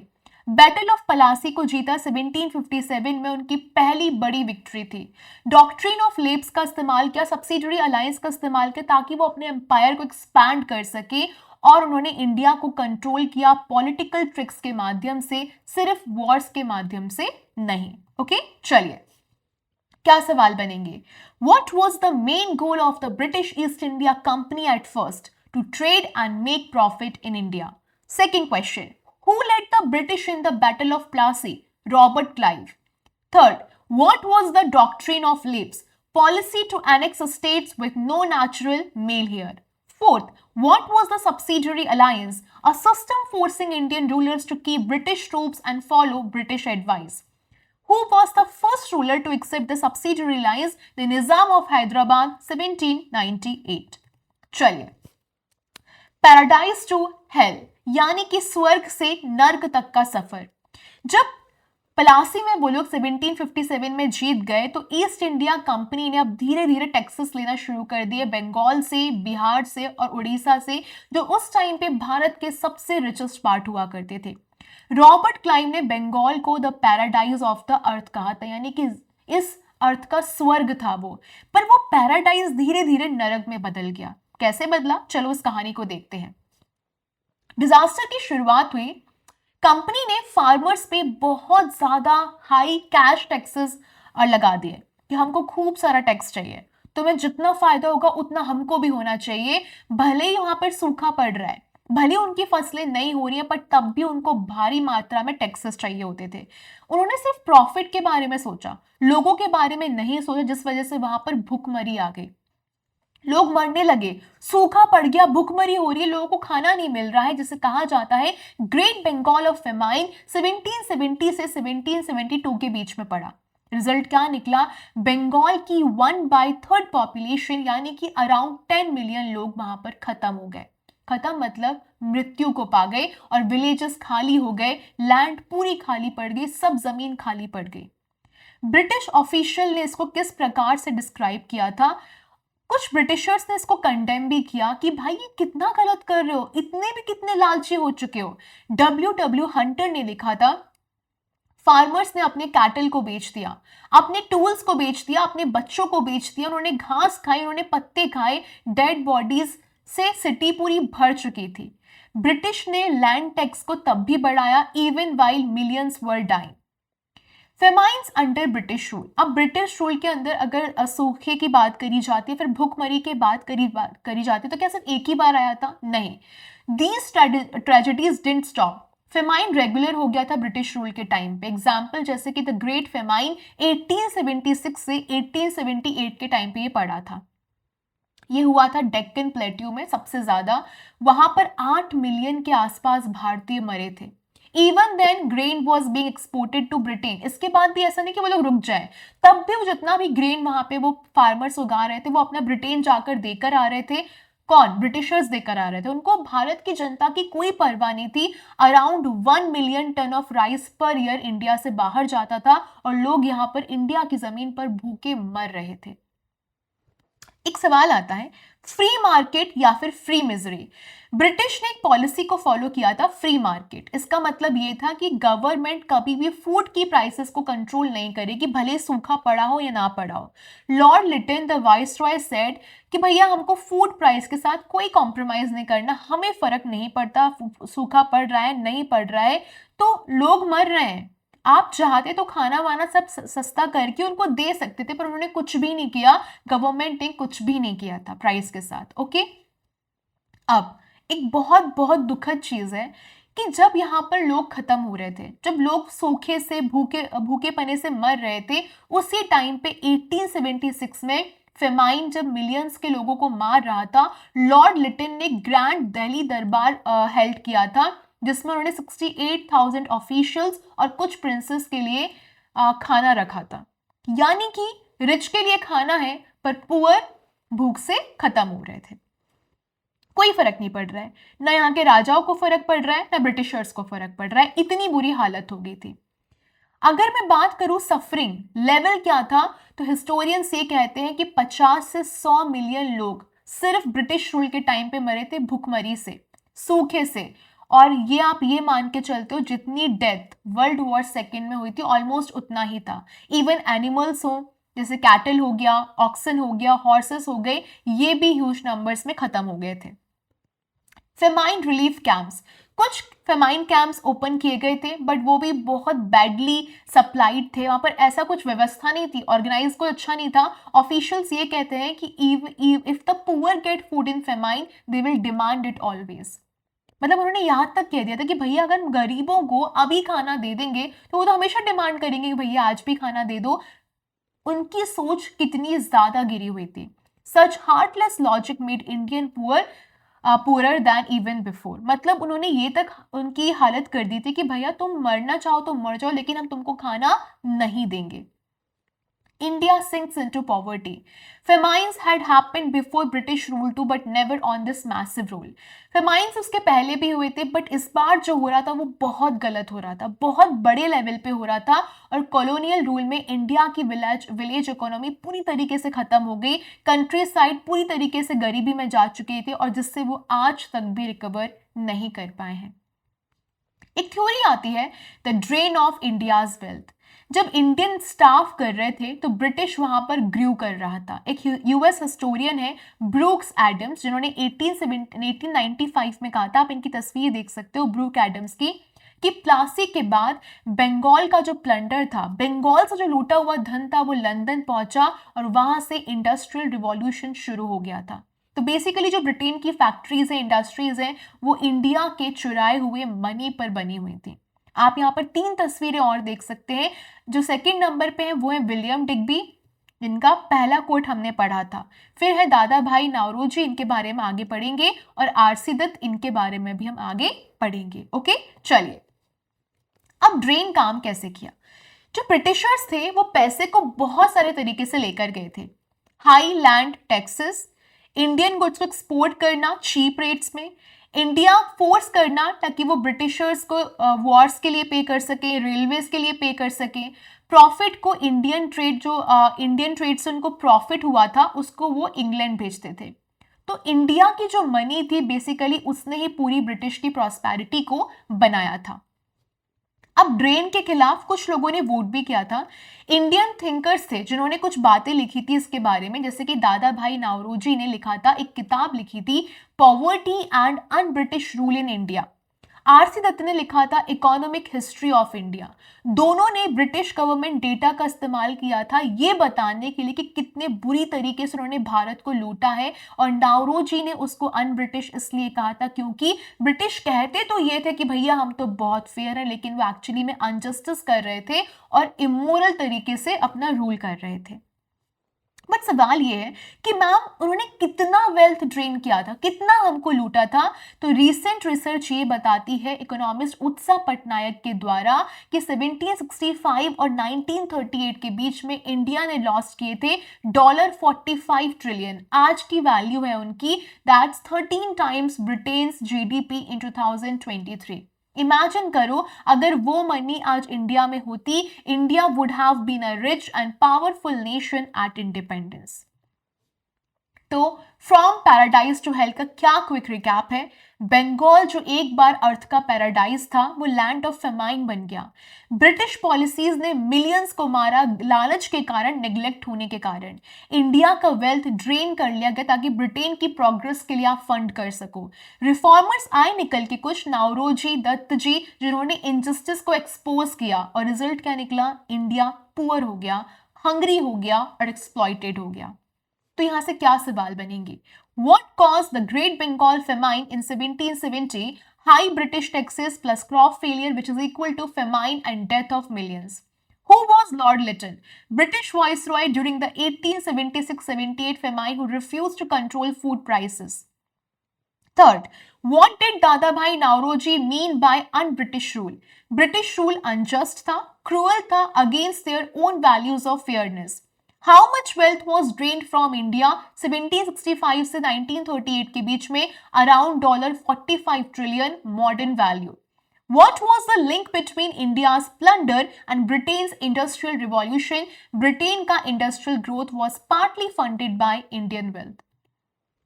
तो अब यहां पर जो इमेज है ये वही इमेज है जो हमने सबसे पहले देखी थी।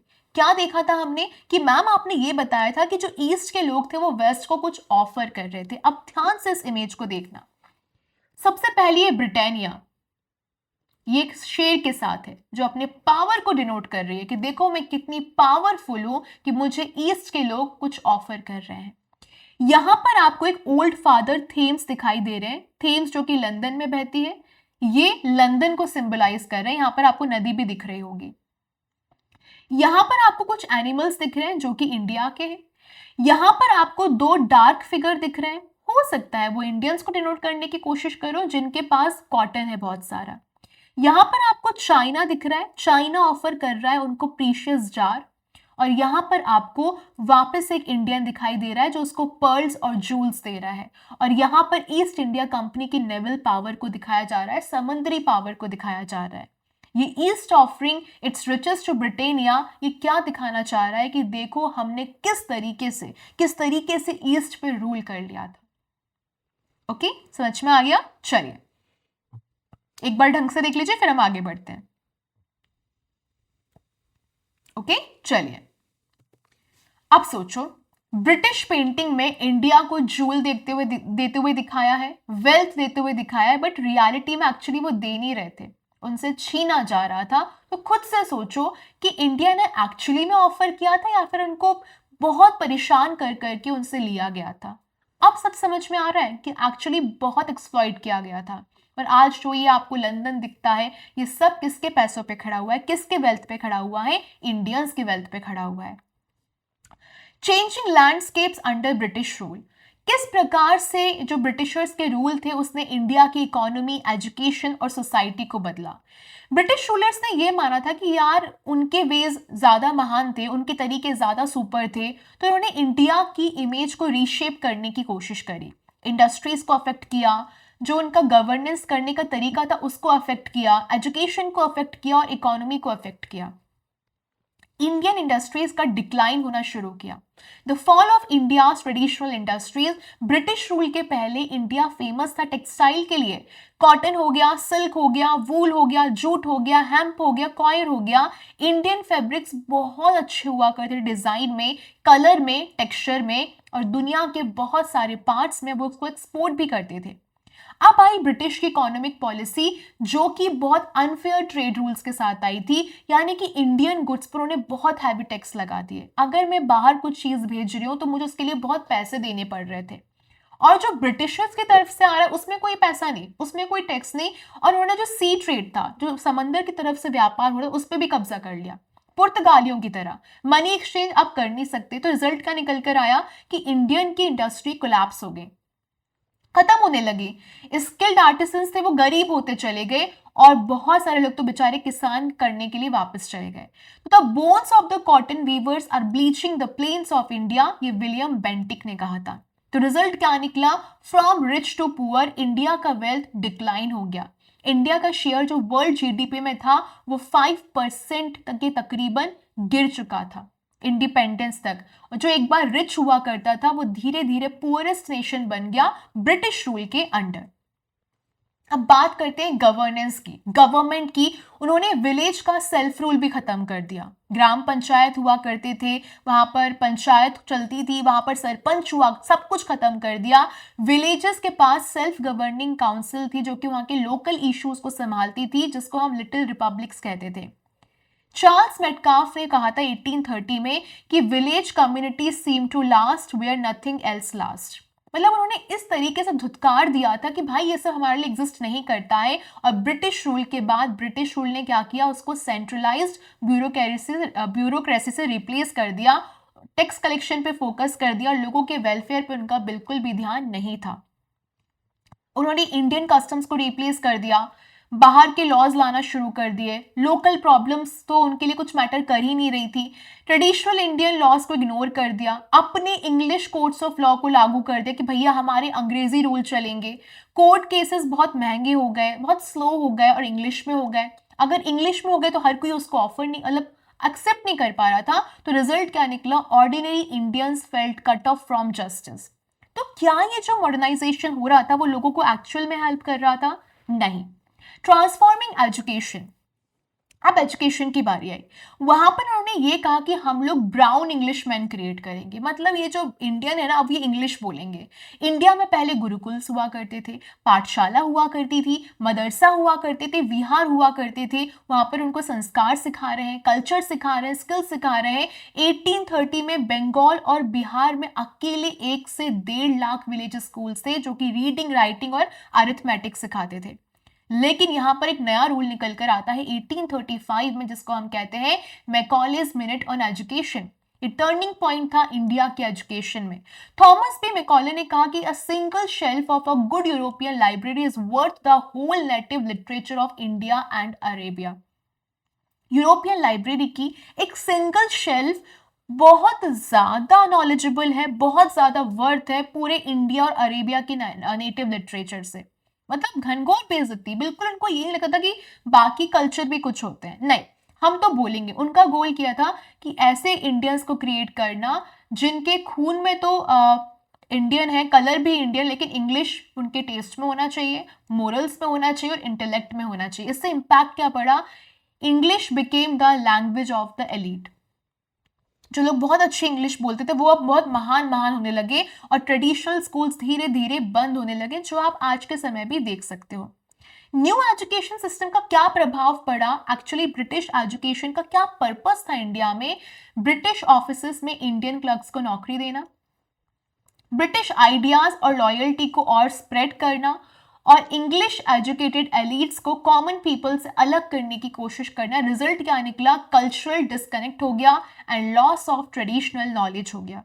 इकोनॉमी को रीशेप करने की बात करी जाए तो इंडिया की economy serves Britain. India became a raw material supplier, cotton की, इंडिगो की, जूट की, और ब्रिटेन ने क्या किया?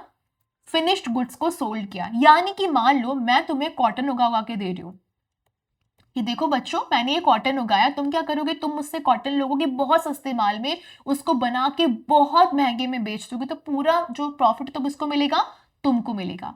तो रेलवे ने क्या किया, जो आपको एग्जांपल दे सकते हैं कि रेलवे बनाई सिर्फ इसलिए गई थी ताकि वो इस जो गुड्स है उसको विलेजेस से पोर्ट्स तक ट्रैवल कर सके।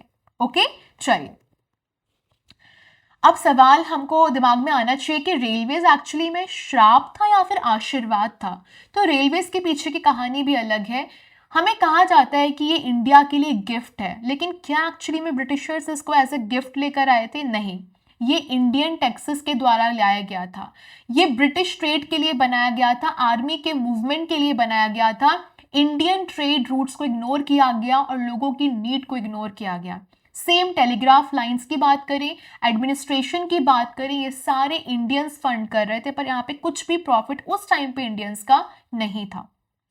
तो हार्श रियलिटी क्या है, इंडियंस ने अपने ही एक्सप्लॉयटेशन के लिए सामने वाली कंपनी को या फिर सामने वाले राज्य को फंड किया, और जो टैक्स कलेक्ट किया था इंडियन से वो ब्रिटिश ऑफिसर्स की सैलरी में जाता था, मिलिट्री एक्सपेंसेस में जाता था, लग्जरी लाइफस्टाइल्स में मतलब ब्रिटिशर्स की, इंडिया की खुद की wealth was used to keep Indians under control. जल्दी से रिवाइज करते हैं। Indian industries destroyed, village self-rule broken, British laws replaced Indian customs, education turned Indians into Englishmen, Indian economy restructured for British benefit। तो final message क्या निकल कर आया, India before and after colonial rule पहले self sufficient था, skilled था, proud था, उसके बाद कंट्रोल्ड, डिवाइडेड एंड पुअर हो गया। तो कोट क्या है रिफ्लेक्शन के लिए, modern England has been made great by Indian wealth, ये कहा था विलियम डिग्बी ने 1901 में। अब बात करते हैं अर्ली रेजिस्टेंट मूवमेंट्स की, challenging colonial authority. Introduction, India actually natural resources में बहुत अच्छा था, वेल्थ में बहुत अच्छा था, जिससे क्या हुआ कि ब्रिटिशर्स ने हमको क्या किया कि हमारे सर के ताज का एक सबसे बड़ा हीरा है ना। They even said that their empire was so huge that the sun never sets on the British Empire। अब सोचो कि उन्होंने ऐसा क्यों कहा था। अब समझना, रेजिस्टेंस होने वाला है। शुरू से ब्रिटिश रूल की अगर बात करी जाए तो इंडियंस ने उस चीज को क्वाइटली एक्सेप्ट नहीं किया था, कहीं ना कहीं विद्रोह हो रहा था, कहीं ना कहीं चिंगारी लग रही थी। लेकिन जो सबसे बड़ा रेजिस्टेंस हुआ था वो किया गया था, सबसे पहला रेजिस्टेंस किया गया था बहुत ऑर्डिनरी लोगों के द्वारा, जो कि थे मॉन्क, ट्राइबल्स एंड पेजेंट्स। अब उनके बारे में हमको देखना है। देखो, सबसे पहला सन्यासी, जिसको हम कहते हैं फकीर rebellion.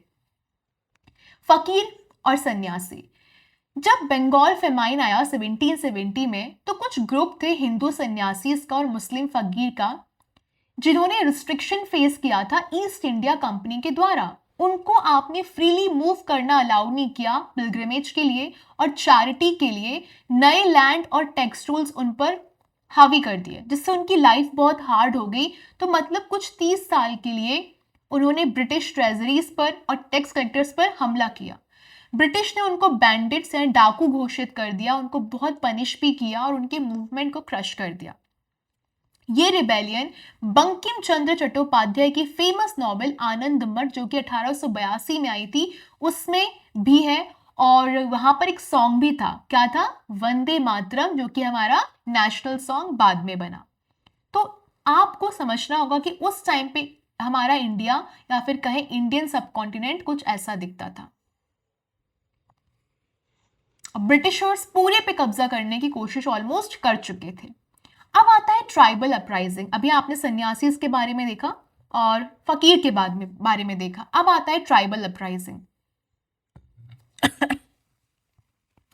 As the British expanded into forest and hills, I'm sorry, British expand किया फॉरेस्ट और हिल्स में, इंडिया का tribal communities lost their land and freedom. अब ब्रिटिशर्स ने क्या किया, फॉरेस्ट और हिल्स में जाके कब्जा करना शुरू किया। ब्रिटिशर्स ने उनको प्रिमिटिव बोला और उनके फॉरेस्ट प्रोड्यूस पे कंट्रोल कर लिया, उनकी ट्राइबल लैंड ले ली, प्राइवेट प्रॉपर्टी में उसे कन्वर्ट कर दिया और उनको फोर्स किया कि तुमको कैश टैक्सेस में पे करना है। उन्होंने ट्राइबल काउंसिल्स को ब्रिटिश कोर्ट्स के थ्रू रिप्लेस कर दिया और क्रिश्चियन मिशनरीज को प्रमोट करना स्टार्ट करता कि वो उनको सिविलाइज कर सके। Some tribes were wrongly labelled as criminal tribes. कुछ ट्राइब्स को उन्होंने क्रिमिनल घोषित कर दिया और उनको हरास किया। अब चीजें बहुत ज्यादा आगे बढ़ गई, ट्राइबल्स ने फॉट बैक किया, उनको लड़ना पड़ा। तो यहां से शुरू होता है हमारी पहली ट्राइब के बारे में, दैट इज कोल अपराइजिंग 1831 से 1832 के बीच में। ये कहां पर हुई, छोटा नागपुर, जो कि अब झारखंड में है, वहां पर Kol tribes including Mundas and Oraon, जो कि एंगर में एकदम रोज करके कि नहीं भैया अब तो हमें इनके खिलाफ लड़ना है। New land rules favored outsiders, pushing tribals off their own land. The Coles briefly took control of large areas before being defeated by the British Army. उनके आपने जमीन ले ली, उनको आपने उनके घरों से निकाल दिया, इस वजह से उनको गुस्सा है, उन्होंने क्या कहा कि नहीं है भैया अब तो हम इनसे लड़ेंगे। फिर आता है संथाल रिबेलियन। इसका टाइम पीरियड है 1855 से 1856। संथाल लोग कहाँ थे, झारखंड में, बिहार में, बंगाल में, जो कि सिद्धू और कान्हो मुर्मू के अंडर उन्होंने विद्रोह अपना शुरू किया। वो मनी लैंडर्स के खिलाफ लड़े, लैंडलॉर्ड्स के खिलाफ लड़े, और उन्होंने क्या किया, उन्होंने ये कहा कि हमारे खून की आखिरी बूंद तक हम लड़ेंगे। ब्रिटिश ने इनको भी बहुत बुरे तरीके से हराया, इनके गांव जला दिए, हजारों लोगों को मार दिया, उनके लीडर को भी मार दिया। भले ही वो हार गए, लेकिन संथाल का करेज आज भी बहुत सारे ट्राइब्स को एनकरेज करता है, और उस टाइम पे भी उन्होंने बहुत सारे ट्राइब्स को एनकरेज किया था। अब बारी आती है पेजेंट अपराइजिंग्स की। Even peasants who were not tribal faced severe exploitation. Unfair tax collection and greedy landlords ruined farmers. Many lost their land to money lenders and were trapped in debt. A major example was the Indigo Revolt 1859 से 1862. अब किसानों के साथ भी बहुत दिक्कतें हो रही हैं, उनको मनी लैंडर्स आके परेशान कर रहे हैं, उनसे टैक्स ले रहे हैं, उनसे पैसा ले रहे हैं, तो उनको भी बहुत गुस्सा आया। और इसका सबसे बड़ा एग्जाम्पल है इंडिगो रिवॉल्ट, जो हुआ था 1859 से 1862 के बीच में। अब इसके बारे में देखो, यूरोपियन प्लांटर्स ने किसानों को मजबूर किया बंगाल में कि तुमको फूड क्रॉप्स नहीं उगानी है, तुमको इंडिगो प्लांट्स को उगाना है। एक ब्लू डाई होती है जिसका यूरोप में बहुत हाई डिमांड थी। यहां पर भी अपना फायदा देख रहे हैं। Everyone in the trade earned profits except the peasants. अब सबको प्रॉफिट मिल रहा है, लेकिन जो उगा रहा है उसको प्रॉफिट नहीं मिल रहा है। उनको इतना इतना सा आप दे रहे हो जिससे वो और कर्जे में चले गए। अब जब उन्होंने मना किया तो उनको मारा गया, उनको जेल भेजा गया और उनके घरों को डिस्ट्रॉय कर दिया। लेकिन फार्मर्स शांत नहीं रहे, वो एकता में आए, उन्होंने प्रोटेस्ट किया। जो एजुकेटेड बंगालीज थे, जो लोकल प्रेस थे, उन्होंने भी इसको बहुत सपोर्ट किया, जिससे क्या हुआ कि ब्रिटिश जो थे वो थोड़ा बहुत अब्यूज करने से पीछे हट गए। तो इंडिगो याद रखना एक नेचुरल ब्लू डाई होता है, ठीक है, लेकिन यहाँ पर बहुत सारी दिक्कतें किसान फेस कर रहे थे। अब इंडिया में क्या हुआ, रिबेलियन आफ्टर रिबेलियन होने लगा। सन्यासीज आए, फिर फकीर आए, फिर ट्राइबल आए, फिर किसान आए। अब लोगों को समझ में आने लगा था कि ब्रिटिशर्स एक्चुअली उनके साथ गलत कर रहे हैं, अब हमको रिवोल्ट करना पड़ेगा। और ये सारे मूवमेंट्स, चाहे छोटे हो चाहे बड़े हो, धीरे धीरे साथ में आने लगे और एक चिंगारी बहुत बड़ी आग में बदलने वाली थी। That flame would soon grow into the biggest uprising of the 19th century, the revolt of 1857. तो जल्दी से याद करते हैं। इंडिया को the jewel in the crown कहा गया। Early resistance, Sanyasi Fakir rebellion, Kol uprising, Santhal rebellion and indigo revolt. People rose to protect their land, culture and dignity. These struggles inspired later movements for India's independence. अब पढ़ते हैं हम the great rebellion of 1857 के बारे में। ये तूफान आया कहां से, beginning of a storm. In 1857 India ने विटनेस किया one of the most dramatic uprisings against British rule, जिसको आप बहुत सारे नाम से जानते हो। ब्रिटिश रूल को उन्होंने कहा सिपॉय म्यूटिनी, लेकिन इंडियन हिस्टोरियंस ने उसको नाम दे दिया था द ग्रेट रिबेलियन ऑफ 1857। क्यों? क्योंकि ये सिर्फ छोटा मोटा रिवॉल्ट नहीं था, ये बहुत बड़ा नेशनल अपराइजिंग था, जिसमें सोल्जर्स भी थे, जिसमें रूलर्स भी थे और जिसमें साधारण लोग भी थे। तो समझो, ये सिपॉय म्यूटिनी क्यों द ग्रेट रिबेलियन ऑफ 1857 कहा गया, क्योंकि ये फाइट थी हमारे फ्रीडम के लिए। पर ये क्यों हुआ, समझो।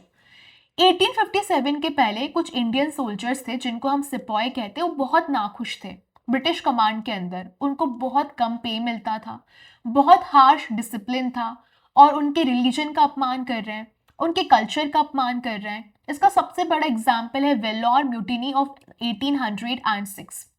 ब्रिटिश ऑफिसर्स ने फोर्स किया sepoys to wear new uniforms that went against both Hindu and Muslim traditions. Ban किया उनके सेक्रेड मार्क्स को, जैसे कि दाढ़ी, जैसे कि तिलक, इन सब चीजों को उन्होंने मना कर दिया। सोल्जर्स ने रिबेल किया, वेलोर फोर्ट को सीज किया और बहुत सारे ब्रिटिश ऑफिसर्स को मार दिया। ओके, हंड्रेड्स ऑफ सिपॉयज फिर वहां पे भी मरे, उनको भी मार दिया गया। भले वो मर गए, भले रिवॉल्ट खत्म हो गया, लेकिन ये ब्रिटिशर्स के लिए एक वार्निंग सिग्नल बन चुका था। अब टेंशन कहां से शुरू हुई, मिड 1800 से फ्रस्ट्रेशन सिपॉयज में आने लगी थी, फार्मर्स में आने लगी थी। उनको समझ में आ गया था कि भाई इनका कुछ तो करना पड़ेगा, ब्रिटिशर्स है तो बहुत नालायक। बहुत सारे Indian soldiers poor farming families से आते थे, जो ऑलरेडी बहुत सफर कर रहे थे हाई टैक्सेस की वजह से, अनफेयर लैंड पॉलिसीज की वजह से। तो ये एंगर धीरे धीरे बढ़ता जा रहा था, बस एक चिंगारी लगने की देरी थी। बट चिंगारी लगी कैसे, वो चिंगारी लगी द कार्ट्रिज कंट्रोवर्सी से। ये आई 1857 में, जब एक न्यू राइफल कार्ट्रिज को इंट्रोड्यूस किया गया ब्रिटिशर्स के द्वारा। सिपॉयज को वो अपने दांतों से ऐसे निकालना पड़ता था before loading them. But rumour ये थी कि जो पेपर था उसको ग्रीस किया गया था काऊ काऊ और जो पिग होता है, सुअर होता है, उसके फैट से। अब ये बहुत ऑफेंसिव था। क्यों? क्योंकि हिंदू काऊ को पवित्र मानते, सेक्रेड मानते, वो नहीं कर सकते थे। और मुस्लिम के लिए पिग अनक्लीन होता है, वो उसको सही नहीं मानते। तो दोनों के धर्म पे एक तरीके से उन्होंने अटैक कर दिया था। अब ये रूमर धीरे धीरे नॉर्दर्न और सेंट्रल इंडिया में फैल गई। गुस्सा बढ़ा। अब ये फैलते फैलते पहुंची बराकपुर, जो कि आज के वेस्ट बंगाल में है। वहां पर एक सिपाही था मंगल पांडे नाम का। उसने ब्रिटिश ऑफिसर्स पर अटैक कर दिया प्रोटेस्ट करने के लिए। उसको कैप्चर किया, एग्जीक्यूट कर दिया। लेकिन उसकी ब्रेवरी ने रिबेलियन यानी कि विद्रोह की आग को जला दिया। सून आफ्टर मीरठ यानी कि उत्तर प्रदेश में सिपॉइज ने ब्रिटिश ऑफिसर्स को मार दिया और दिल्ली की तरफ जाने लगे। वहां पर उन्होंने बहादुर शाह जफर को डिक्लेयर कर दिया अपना सिंबॉलिक लीडर, जो कि एक ओल्ड मुगल एम्परर था, वीक था, पावरलेस था, लेकिन उसको चेहरा बना दिया रेजिस्टेंस का। अब ये अपराइजिंग धीरे धीरे फैलने लगा। रिबेलियन धीरे धीरे फैला नदन और सेंट्रल इंडिया में। दिल्ली, कानपुर, लखनऊ, झांसी, बहुत सारे लोकल रूलर एंड सोल्जर्स ने इस रिवॉल्ट को ज्वाइन किया। कानपुर में नाना साहब ने इसको लेड किया। इनिशियली ऑफर किया safe passage to British civilians. जो ब्रिटिश सिविलियंस होते हैं ना, जो कि मतलब ऑफिसर्स नहीं थे, जो फाइटर्स नहीं थे, बस रहने वाले लोग थे, उनको उन्होंने सेफ स्पेस दी कि हम इनको कुछ नहीं होने देंगे। हमारी लड़ाई किससे है? जो एक्चुअली में उनकी तरफ की आर्मी है उससे है। बट उनके परिवार वालों का हमसे कोई लेना देना नहीं है। लेकिन बाद में कुछ एक ऐसा टर्न आया जब 200 आदमी, 200 विमेन और चिल्ड्रन उसमें मर चुके थे। और ये रीजन आज भी डिबेटेड है। लोगों को लगता है कि सच में मारा गया था उनको पकड़ के, या फिर वो धोखे से कुछ हुआ था। बट इस इंसिडेंट से ब्रिटिशर्स को बहुत गुस्सा है कि तुमने हमारे 200 आदमी, 200 औरतें, 200 बच्चे मार दिए। फिर ब्रिटिशर्स ने सामने से हमला किया और बहुत बेरहमी के साथ हमला किया। दिल्ली को वापस से कैप्चर कर लिया सितंबर 1857 में और हाउस टू हाउस, घर घर जाके लोगों को मारना शुरू कर दिया। कानपुर में हंड्रेड्स ऑफ इंडियंस मारे गए थे पब्लिकली, ताकि वो डर को फैला सके। विलेजेस को जला दिया, क्रॉप्स को खत्म कर दिया, thousands of innocent people killed. British wanted to make sure कि ऐसा रिबेलियन अब आगे नहीं होना चाहिए। पर ये रिबेल फेल क्यों हुआ मैम? क्या दिक्कत थी? अच्छा खासा शुरू हो गया था ना, तो जीत कर आ जाते। ऑल दो अपराइजिंग बहुत पावरफुल था, लेकिन ये फेल हुआ क्योंकि हमारे इंडियंस में यूनिटी नहीं थी। हम लोग कोऑर्डिनेटेड नहीं थे, हम एक टीम की तरह काम नहीं कर रहे थे। कोई यहाँ से अपने हिसाब से लड़ रहा है, कोई यहाँ से अपने हिसाब से लड़ रहा है, तो पहले इनको मार दिया, फिर इनको मार दिया, पता ही नहीं चला किसी को क्या हुआ। क्लियर प्लानिंग नहीं है आपकी, आपके पास मॉडर्न वेपन्स नहीं है, आपके पास बिल्कुल एकदम पुराने जमाने के वेपन्स आप आज भी इस्तेमाल कर रहे हो। फिर भी बहुत सारे लीडर्स निकल कर आए, जैसे कि रानी लक्ष्मीबाई झांसी, नाना साहिब, बेगम हजरत महल। ये सारे ब्रेव सोल्जर्स अंत तक लड़े थे। उन्होंने ये दिखाया कि इंडियंस, अब आप तुम्हारे अंदर या फिर तुम्हारे अंडर अब नहीं रहेंगे, अब तुमको नहीं झेलेंगे। तो the great rebellion of 1857 basically failure था मिलिट्रली, लेकिन उसने इंडिया को हमेशा के लिए चेंज कर दिया। इसने फॉरेन रूल का आइडिया प्लांट किया और ये कहा कि देखो अब ये खत्म होना चाहिए और इंडियन नेशनलिज्म यहां से शुरू होना चाहिए। 1858 में ब्रिटिश क्राउन ने डायरेक्ट कंट्रोल लिया ईस्ट इंडिया कंपनी का और यहां से ब्रिटिश राज शुरू हुआ। पॉलिसीज चेंज हुई from expansion to tight control. The Indian army was reorganised to prevent unity among soldiers, ensuring no future rebellion could unite the country again. The quick recap क्या है? The Great Rebellion of 1857 was not just a mutiny, it was India's first major war of independence.